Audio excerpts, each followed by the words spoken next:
Around the world. Audience.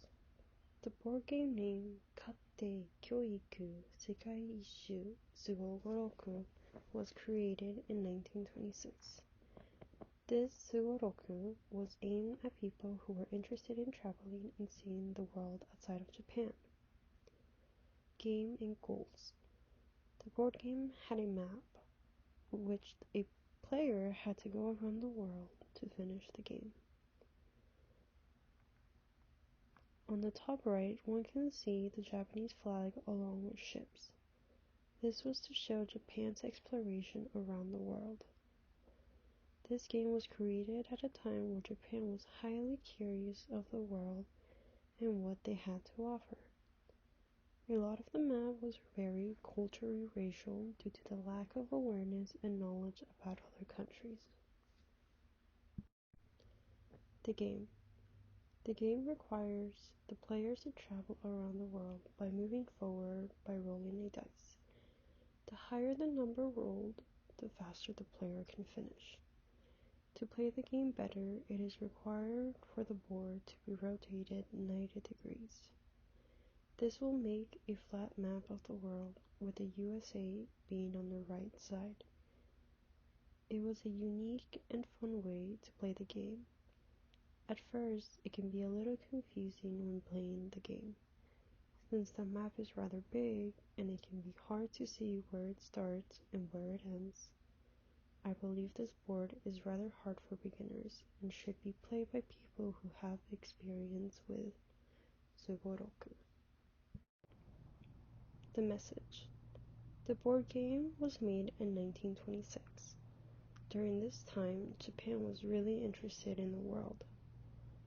The game was able to reflect people's interest in new transportation tools, admiration in Western culture, aspiration to expand, and growing awareness of other cultures in a racially diverse global world. The game had a lot of pictures that was a highlight of the state or country. For example, New York had the Statue of Liberty. Some parts had illustrations of people, which is now seen as racially profiling. Good morning, noon, and night. This is Nationalism and Sports. This Sugoroku game was published in a young boys magazine in 1915, the year before the 1916 Olympic Games that were canceled because of World War I. This would have been the first year that Japan would have entered the Olympic Games, which, in competition with Western countries trying to modernize and be at that level, was a humongous opportunity to both bolster the citizens of Japan, creating a better national identity and someone to root for, as well as showing the rest of the world the type of athletes and success and skill and ferocity that Japan had. Moving on, in this message from modern Japan, playing the actual Sugoroku game, you would go through each individual square. As we can see in this square to our left, they are starting the race. So this is the starting square of this game. In each one of the squares, there are the Summer Olympic sporting events. So you have wrestling and gymnastics and baseball, all things that are all very Western sports, not necessarily traditional Japanese events. Sports and nationalism have, from this period of the modern era to even now, have become humongous propaganda opportunities. These are state-supported events, state-funded groups, and that victory is directly tied into that national identity. When you're tying back into the national identity here, winning the game is a path to success for the average individual citizen.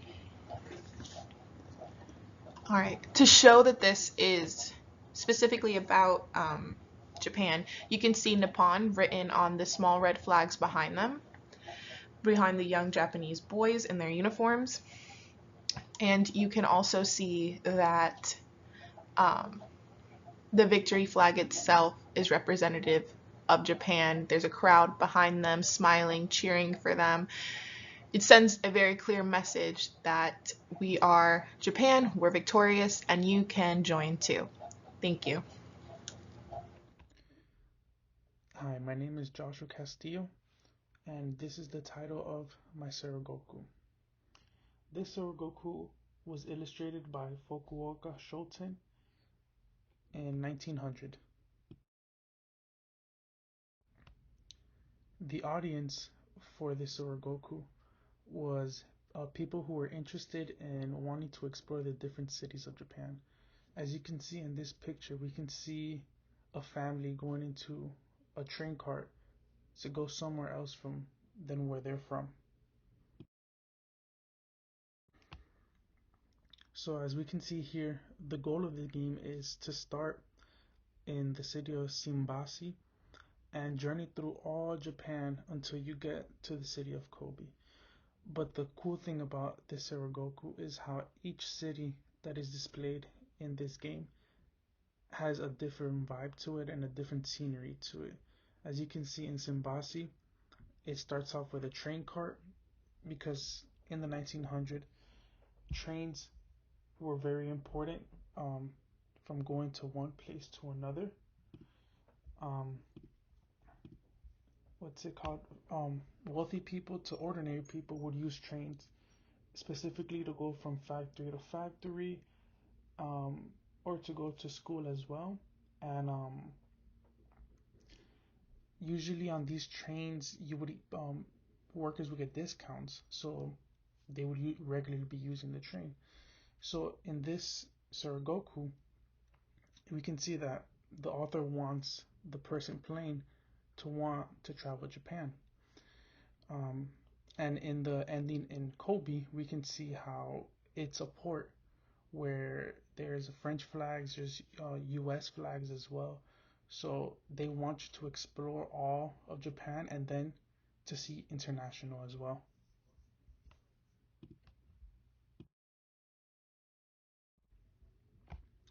The message for this Saragoku is is to travel. It's to not just stay in one city, but to go to different cities, experience what they have to offer, and just explore. Because you around this time was the modernity era, so Japan was quickly um, modern modernizing and building new buildings.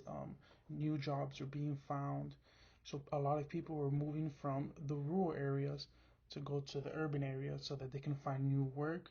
But with this, rural area citizens were, they were not able to suffice anymore or supply for themselves. So they had to start buying clothes, start buying shoes, start buying food to supply for themselves and for their family as well. So the message here was explore Japan, and see new sights and do new things. Hello everyone, my name is Grace Hugel and I'm going to go ahead and talk about my Sugoroku, which is the world's #1 board game. Now, a general overview of this board game is it was created in 1920 by Abe Saru, and it was first published in Tokyo. And the board game itself is a one sheet, colored, and is 55 by 80 centimeters, making it a much smaller board game in comparison to other Sugorokus. The story behind the Sugoroku is all about traveling to different countries of the world. The story starts at the picture labeled 1 and ends in the middle at the picture labeled 18.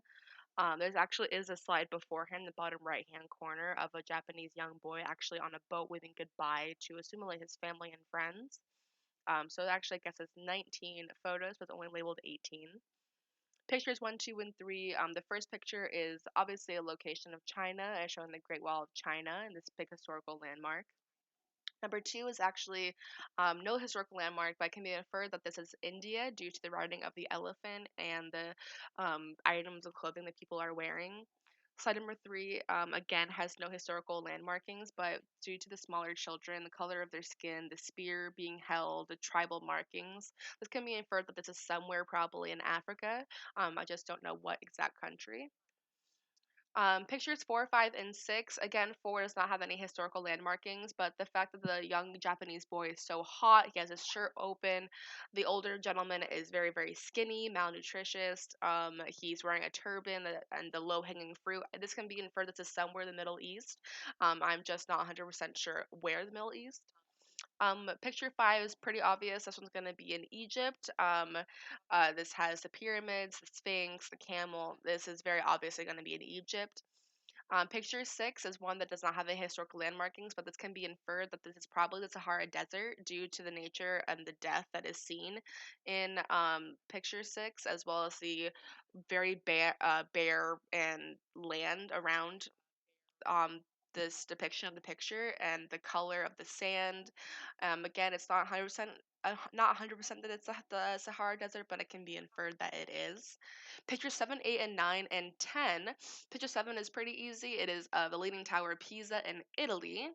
Picture 8 is the very famous large archway in Paris, France, known as Arc de Pompeii, which I'm probably mispronouncing, unfortunately, but that's okay. Picture 9 is again no historical landmarking, but does have very historical figure, which is bullfighting, which is originated in Spain. Picture 10, I could not find any actual depiction of a golden lion statue, but I believe this is probably going to be Greece. Because Greece does have the Terrans of lions, and these lions have eroded from the long time, the weather, the environments, all these lions have eroded. And also, all of the countries depicted in these slides or pictures are actually pretty similar or close to one another. So this is why I'm pretty confident that this is probably Greece.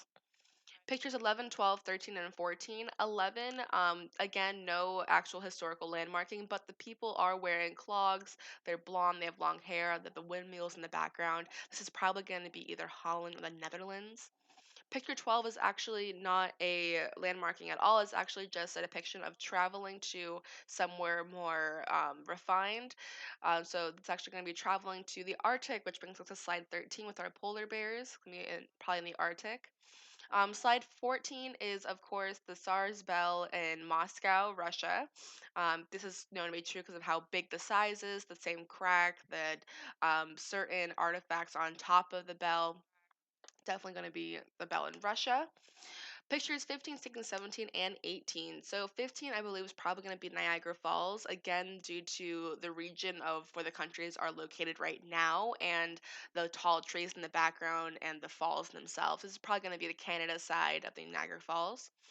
Side 16, of course, is in the United States. It's California, the Great Redwood Forest. 17 kind of stumped me. I do not know where this is located, but it can be inference that this is probably either the Bahamas or possibly the Philippines due to the large tropical area of this picture and where we are world-wise geographically in comparison to the United States and Canada.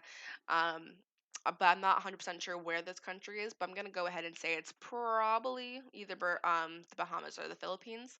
And of course, the last one is Japan. This is due to the housing in the background we can tell is a very Japanese style, as well as the young man depicted. It's the same young man we saw departing in our slide 0, and he's wearing traditional Japanese clothing, and the soldiers in the back as well. So the audience color and composition of the Sugoroku is so the audience I believe is for young men who have the capability of to travel and learn more about the world.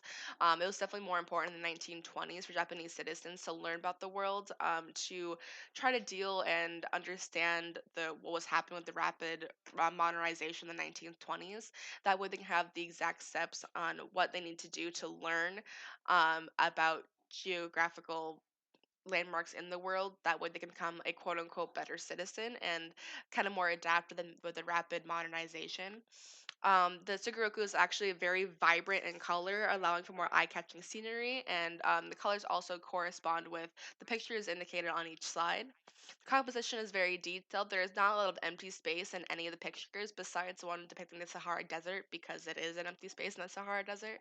But this makes it easier for players to understand where they are in the game and understand the geographical location they are. My final thoughts on this, I really enjoyed analyzing this board game as well as other board games dating past 1930s and before the 1900s. It taught me a lot because I had to actually look up all these geographical locations and landmarks myself. So it taught me something besides the historical figures of the Sugorokus in Japan. I believe that these are a very important aspect in Japan's life, especially during, again, the rapid modernization of the 20th century. And it's very interesting to see how the government or businesses implemented those subliminal messages in order to create the perfect quote unquote Japanese citizen. So I thought it was really interesting to learn more about this. And I really enjoyed this presentation. Well, thank you so much and have a great rest of your day. Hello everyone, my name is Grace Hugel and I'm going to go ahead and talk about my Sugoroku, which is the world's #1